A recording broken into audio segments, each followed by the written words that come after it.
Hello and welcome. We found an old box of fireworks on the island last week, and I thought we might use them at Christmas. But to be on the safe side, I've sent a party of volunteer parrots down to the beach to test them. You know, just to make sure that they won't explode when we light the blue touch paper.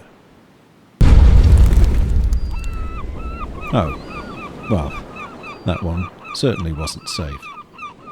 Anyway, testing things is also the topic of today's podcast because Mark has recently invested in the Intertek Group, an FTSE 100 company that provides quality assurance solutions across a wide range of industries.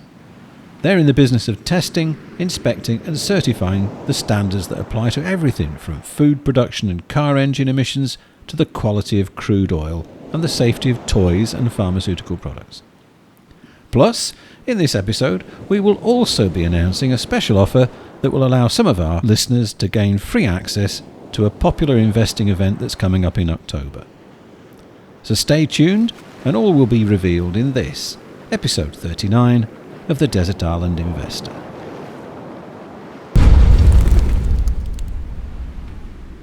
That one wasn't safe either, was it?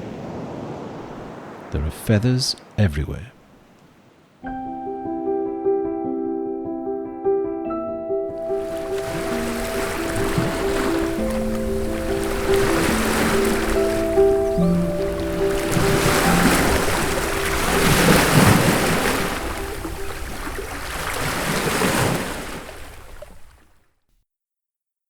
This episode of the podcast is generously hosted by Progressive Equity Research. Visit their website at progressive-research.com. Good morning, Mark. And good morning, Paul. So, before we get started, let's tell our listeners about this ticket offer. Okay, well, this came about because I was recently invited to be one of the guest speakers at the London Investor Show, which this year is held in October. Unfortunately, I'm unable to attend. I'm on my travels again. So instead, they asked me to write a short article for the exhibition guide. And as a thank you for my words of wisdom, the organisers have generously allowed us to offer our listeners a limited number of complimentary tickets to the show. Yes, the event is on Friday the 24th of October at the Novotel London West in Hammersmith. Doors open at 9:30 a.m. The offer is limited to 2 free tickets per person and there is a limited number available. But to get them, just visit our website at www.thedesertislandinvestor.co.uk and click on the link on the homepage. Now, this isn't a paid promotion. We're just passing on some complimentary tickets. But when you order your tickets, a discount will be applied at the checkout that reduces the price to $0. And you'll receive a link to download the tickets by email. Those tickets are normally £25, Paul, so we would like to say a big thank you to the London Investor Show for providing them. And to those of our listeners that do attend the event, please don't forget to plug our podcast to the other investors if you get the chance. Yeah, absolutely. Absolutely. All right, let's get back to Intertek. Now, Mark, your strategy is to buy, hold for the long term and trade infrequently. So it is something of an event when you add a new position. Your last new holding was Nichols over a year ago, last June, and now you've added Intertek, ticker symbol ITRK. So, first as always, what are the base numbers, please? Intertek has a market cap of 7.1 billion, a yield of 3.4%, and a P of 18.9, and that's based on the current share price of £45.87. And I'll just add that I actually paid £46.77. Okay, and what exactly do Intertek do? We'll go into greater depth as we go along, but basically they're into the world of attics. That's not rooms inside roofs but of buildings, but assurance, testing, inspection and certification. Now, you've described them as something of a ghost, and I have heard you use that term before. So what do you mean by that? Yes, if I recollect, that was in relation to MP Evans, but there are other businesses that seem to receive very little coverage, especially relative to their market cap. With MP Evans, that is perhaps due to the binary opinions people have towards palm oil and running complementary articles that may receive blowback in spite of the excellent business model and track record. With Intertek, I just think that the field that they're in is very dry. Assurance testing, inspection, certification, it's not very sexy. And it does not set the pulse racing. There never seems to be much coverage in the media, but this is a FTSE 100 stock. The last time I looked, I think it was in the 50 something. And, I don't think the name really helps. It does not say what it does. And for me, it's just a bit bland. But having said that, they've been very successful. And that market cap of 7.1 billion, it's not held them back too much. So when was the company founded and when was it floated? If you look at the Intertek website, it goes back about 130 years and mentions several companies that eventually became part of the Intertek entity. In 1885, Caleb Brett in the UK founded a business testing grain cargoes. In 1888, Milton Hersey established an independent chemical testing lab in Canada. And perhaps better known in 1896 in the States, Thomas Edison established the Lamp Testing Bureau. I suppose Thomas Edison was the very first person to have a light bulb moment. Already you can see the international theme. It became a part of Inchcape, ticker INCH, who people may have heard of. They are today a motor vehicle distributor, not my kind of thing, but they're not a minnow themselves with a market cap of 2.5 billion. They had a management buyout in 1996, and then they floated on the London Stock Exchange on the 29th of May 2002 at £4 and a market cap of 614 million. Now, that's a CAGR, a compound annual growth rate of 11.3%. So that does not include, importantly, but often ignored, any of the dividends that are thrown off. So, that's been a good journey to run.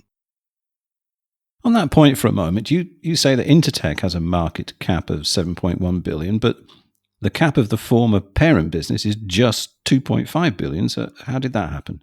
Well, you find several examples of this, and it was something that our good friend Jeremy McEwen mentioned when it was our castaway, a couple of years ago now, when he was discussing for imprint. And sometimes a vibrant subsidiary is hired off and it can surpass the parent. I just hope you're not getting any smart ideas of leaving the desert island investor and doing your own thing, Paul. Absolutely not. So you investors are always talking about watch lists, meaning companies that you are monitoring. How long has Intertek been on your radar? I was first made aware of it as it was a holding within Fundsmith, where, as you know, I have a sizable investment, and I'd never considered for my own, so hold this on my own, as I had exposure through Fundsmith and why double up. But Fundsmith disposed of their holding in 2021, and I've been monitoring it more closely since. Now, just because Fundsmith let it go, it doesn't mean it's a bad business. They have a global market to pick from, whereas I'm constrained to the UK with less choice. So why pull the trigger now? The valuation has always seemed a little stretched by conventional metrics, a PE of over 30 for long periods, but it dropped below 20. Now, sometimes there can be a good reason, but I thought, rightly or wrongly, that this was a good entry point. And as I've said, my portfolio was steadily becoming top heavy, and this in some small way, together with recently fleshing out one of my smaller holdings, just adds a little balance. And the Intertek starter position is just over 1% of the portfolio. So how many prospects are on your watch list now? It just consists of 3. Okay. On the subject of competition then, can you provide some names? A name I was familiar with from my paper industry days is Bureau Veritas, whose motto is shaping a world of trust. They have a very ornate logo with a woman holding a torch and a mirror, and there are other symbolic images, a rooster, ship, scales, and a caduceus, starter for 10 on that one, which is a staff intertwined with 2 serpents. They are on the French bourse with a market cap of 11.7 billion euros. Another is Swiss SGS, Société Générale de Surveillance. Their market cap is 15.7 billion Swiss francs. And UL Solutions in the US, they've got a market cap of $13.6 billion, all in similar ranges with multifaceted offerings. But there are many, many smaller niche testing businesses, and Intertek have been very acquisitive, bolting on other businesses, and their level of acquisitions is reflected by the goodwill on the books at about 1.4 billion in the 2024 annual report, and that's with a business of a revenue of 3.4 billion. Okay, you've touched on some of the various dealings. Can you share what the distribution is? The assurance is 21% of revenue, testing 46%, inspections 25%, and certification 8%. With specific markets, by revenue, customer products is 28.3% with an operating margin of 28%. Corporate assurance 14.6%, operating margin 23.6%. Health and safety 10%, with a margin of 13.6%. Industry and infrastructure, 24.9% and margin 9.6%. And lastly, world of energy, 22.3% and the margin is 10.2%. So you can see their tentacles spread far and wide, a nice spread, but some areas clearly more lucrative than others. Now, you always say that with your investments, you're looking for some kind of tailwind. Where is it in Intertek's case? Well, there have been many changes across my life, but one that I witnessed is the degree to which so many things in our lives are now measured. Now, things seem to all need like a number beside them, and it is encroached into nearly every aspect. There are standards. We want to know reliability, how things are sourced, traceability. We've got data coming out of our ears, these days, and even at things like Weatherspoons, each meal has a number of calories besides it. Whereas we used to just watch football, and the only numbers we knew were who scored the most goals, and it's now down to how many meters each player's run, assists, successful passes, etc., etc. And more, there's more and more ways of measuring and monitoring things, and people, in the workplace we have KPIs, and perhaps a lot of this external testing is to cover companies from the ever-increasing threats of litigation and threats that they face. And I'm sure every EU directive is applauded by the likes of Intertek. The EU has just brought in the European Union deforestation regulation and Intertek offer the EUDR compliance solutions. And yes, we need protection and standards to safeguard us against a Wild West, but I'm not sure where it will end and to what degree this all turns into red tape and chokes business and our lives with all this compliance. But I may as well jump on board and try to benefit from where the world's going. Have you any thoughts on the numbers that surround our lives, Paul? Well, I think for the most part, regulation is a very good thing, particularly when it comes to product safety standards. But certification and regulation are clearly nice little earners. So your red tape concern is probably not an unreasonable one. I mean, I very much doubt that the number of standards that companies are required to abide by is ever likely to decrease. But anyway, one thing that Intertek produces that is obviously completely free from constraint is their annual report. What can you tell us about that? Unsurprisingly, given the nature of their business and that in the world of data, is heavy going and a long one. Now, we mentioned the Victrex report, which was 204 pages. The Intertek report is 288 pages long. Now, just digressing from Intertek for a moment, I did wonder who had the largest report, and here I have to give credit to Emma Taggart, who wrote an excellent piece in the Daily Telegraph. And it's headed, FTSE Annual Reports Now Longer Than the Da Vinci Code. A growing list of regulations forces companies to churn out novel length updates. It says, the average FTSE 100 annual report is now longer than the Da Vinci Code as a blizzard of red tape forces companies to churn out epics that almost nobody fully reads. The word count of FTSE 100 company reports has increased by 27% since 2019, according to research by the Quoted Companies Alliance, rising to 152,000 average, around 13,000 words longer than Dan Brown's 2003 mystery novel. Some companies produce updates more than double that length.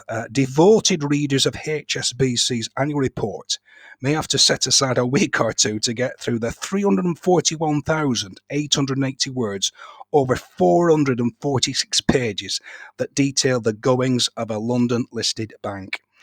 That is almost 100,000 words more than Harry Potter and the Order of the Phoenix.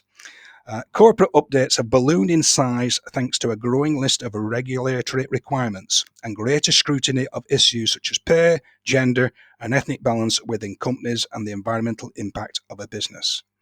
In its latest report, HSBC devoted more than 90 pages to corporate governance, while its environmental, social, and governance ESG related disclosures ran on for more than 40 pages as it discussed financed emissions and how the bank manages climate risk. Remuneration reports for companies listed on the main market of the London Stock Exchange have grown in length by 40% since 2019 and now averaging 10,000 words. ESG related disclosures were found to be around 11,000 words on average, an increase of 236% since 2019. While such candour may sound worthy to some, James Ashton, Chief Executive of the QCA, said the sheer length of most reports was doing more to obscure information than reveal it, and I tend to agree with that. But there again, the annual report is all part of this data world. Wow. Now, I understand that Intertek do actually break down their marathon report into 3 parts. Yes, they proudly made a feature of this. It says, we are pleased to share with you our annual reporting accounts in a unique 3-report format. 1, strategic report. 2, sustainability report. 3, financial report. And it's number 3 that I'm really interested in. There's a lot of fluff in the other 2, and eyes down looking for a game of corporate buzzword bingo. Each category is headed with the words "the power of amazing," whatever that means, and it's in contrast to what Bureau Veritas have, which is one of shaping a world of trust. Okay, so another of your pet annoyances is the energy that goes into DEI. Yeah, I'll spin this into a positive pole. They talk about diversity. They've got 1,000 locations in 100 countries and 45,000 employees. Now, I would argue it'd be pretty tough not to be diverse with that kind of spread. It's not like Bioventics, where we covered those recently, and their head count is in the teens, all based in one place in the south of England. But in addition, they've got over 400,000 clients, and it appears to be a business where those clients are sticky, not necessarily out of a sense of loyalty, but they don't tend to flit around. And this business has a nice spread in offering, in geography, and in customer base. And if any one bit falls over, it's unlikely to be cataclysmic. And again, as I've said previously, with the parlous state of the UK economy and how increasingly difficult it is to make money, I'm looking for companies that have exposure outside the UK. Yeah, yes, UK listed, but overseas revenues. They also have an ethnic breakdown of the board. I have no interest in that. I just want the best. And in 2024, 26.3% of women in the business had leadership roles. And the goal for 2025 is this to increase to 30%. So I hope Bob does not get a tap on the shoulder. And sorry, Bob, you got to take one for the team. It's been nice knowing you.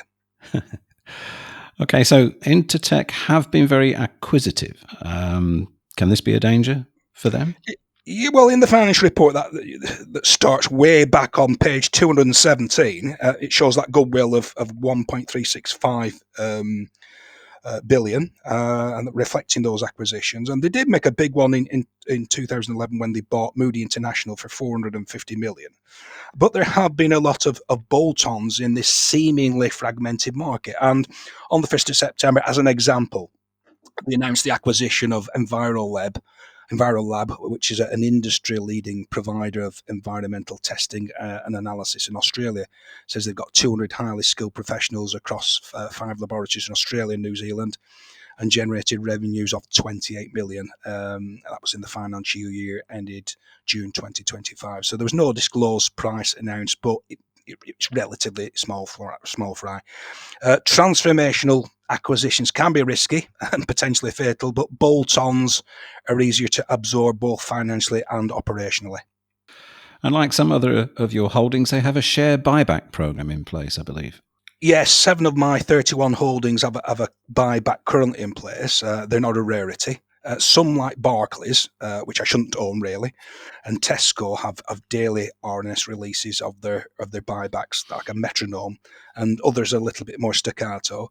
In March, Intertek announced a £350 million buyback, and by the 1st of August, 187 million had been repurchased. So again, against a market cap of 7.1 billion, that's relatively aggressive.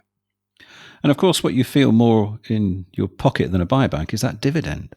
Yeah, we mentioned the yield. They have a policy of 65% of earnings paid out as dividends, which gives an element of predictability. Of course, you still need those earnings in the first place, and these policies can always change. Right, well, we've been discussing the annual report, but more recently they have published interim results on the 1st of August. Yeah, I like interim results, especially in smaller caps, which this isn't. But sometimes they don't receive as much attention from shareholders, and thankfully this report only stretched to a mere 42 pages, and I thought they were good. The revenue was 1,673 million, which is up 4.5% at constant currency, up 0.2% in actual rates. The adjusted operating profit was 276.3 million, up 9.7% at constant currency and 4.2% at actual rates. There was strong adjusted margin progression at 80 basis points. Strong earnings per share growth, up 12.6% in adjusted EPS at constant currency and 6.3% at actual rates. And they said they had excellent progress in return on invested capital, up to 22.5%. That's 170 basis points to the good. And the interim dividend was 57.3 pence, which was up 6.3%. And it says on track to deliver our medium-term targets of mid-single-digit like-for-like revenue growth, 18.5% plus margin and strong cash. So net result, the shares dropped from £49.61 to £46.03, putting them in the range in which I was interested. Right. Well, thank you very much for that review of Intertek, Mark. Sounds very promising. Now, before we draw this to a conclusion, I believe you wanted to talk a little bit about portfolio management. Yes, as I've said for some time, my portfolio it's been looking top heavy. I've added another stock which, I said it accounts for a little over 1%. There's 31 stocks in the portfolio. I added to Bioventyx recently and another small holding, and I think that adding to some of those smaller positions as opportunities allow will give me that better spread. Right. Well, we'll call that a wrap. So thanks to everyone for listening, and don't forget, if you want some of those complimentary tickets to the London Investor Show, grab them while you can.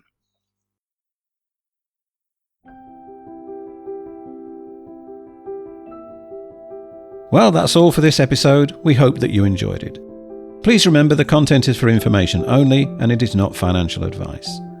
If you have a question for Mark for our Question in a Bottle podcast, just complete the form on our website, thedesertislandinvestor.co.uk. Thanks again for listening. See you next time.